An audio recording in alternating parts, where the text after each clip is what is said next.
Good evening to you. I'm Greg Kerr. Kelly has the night off. Thanks so much for being with us. Well, 50 years ago today, hundreds of thousands of people took to the streets of Washington, D.C. They marched for jobs, freedom, and equality. KFDM's Justin Hinton introduces us to a city councilwoman who saw it all firsthand. Justin? Councilwoman Essie Bellfield became the first black mayor of Orange. She also was the first female to take the position. But 50 years ago, before all of that, she was just a curious 30-year-old who wanted to know more about the civil rights movement taking shape across the nation. Equality is steadily risen.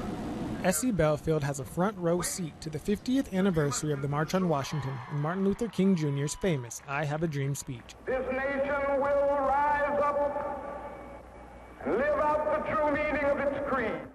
A different view back then from the one she has on the 50th anniversary. I was down at Lincoln's feet, right around his big toe, because I didn't want nobody to push me around. Bellfield and others from Orange, Beaumont, and Port Arthur traveled to Washington, D.C. by bus, a much different bus than the one they took for a return engagement. And we prayed, and we felt good going. Nobody messed with us through the states that we went through. The Orange City Councilwoman says she didn't experience racism growing up, but saw the violence on TV and wanted to see the civil rights movement firsthand. Being a 30-year-old, I said, well, at least we got people that's going to vote. We got people who's going to look for higher positions, people who are going to go out and work, people who are going to support their children, people who are going to support the community. I felt good. A message echoed back then by Dr. King, and this day reiterated through President Obama. As we mark this anniversary,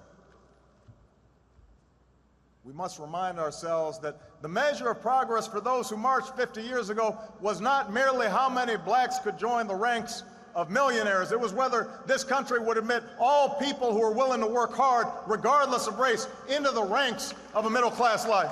65% of his dream has been reached, but we still have some more to go. A half-century later, reflecting on her childhood and how far she's come, she's optimistic about the next 50 years. It's not how you look. It's not how your hair look. It's what you got in that skull. Bellfield says the March on Washington reinforced her desire to want to lend a helping hand to those who need it, and that's what she wants her legacy to be, one of love and help for everyone she can. Justin Hinton, 6 News Tonight.